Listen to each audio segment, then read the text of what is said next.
واکنڈ میں نجی موبائل مال کی افتتاحی تقریب کے موقع پر نامور گلوکار سرفراز علی خان نے شرکت کی، جس کی وجہ سے اہل علاقہ نے جشن آزادی کا خوب لطف اٹھایا۔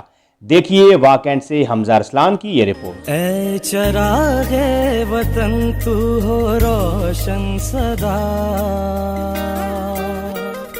اے چراغ وطن تو ہو روشن سدا۔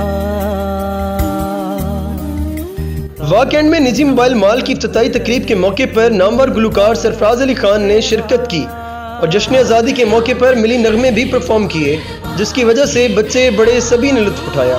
اس موقع پر سرفراز علی خان اور دیگر کا کہنا تھا کہ آج بہت ہی پیارا دن پاکستان ڈے 14 اگست ہے، اور آپ کو پتہ ہے کہ کتنی قربانیوں کے بعد یہ ملک ہمیں ملا ہے۔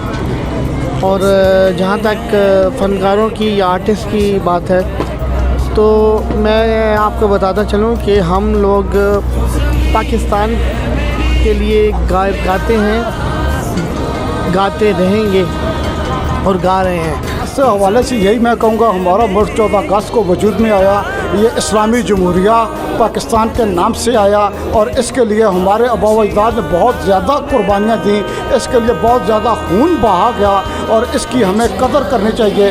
یہاں پہ جس طرح ہمیں آزادی ہے، تمام مسلمانوں کو اس طرح کہیں بھی آپ کو دیکھنے میں نہیں ملے گا۔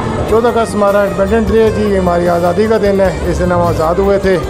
انہیں تمام ہمارے بہن بھائیوں کو اس آزادی کے دن پر جشن آزادی مبارک۔ یہی میرا پیغام ہے آپ کے توسط سے قوم اور حکومت سے کہ آئندہ جو بھی 14 اگست منائے، برقی کم اور روشنی ہو، یہ اس پہ کوئی اعتراض نہیں ہے، لیکن اس کے ساتھ ساتھ جو قربانی ہے وہ بھی اپنے آنے والی نسل کو بتایا جائے۔ کیمرامین ٹیم کے ساتھ حمزہ ارسلان، ٹائم نیوز اردو، واکنڈ۔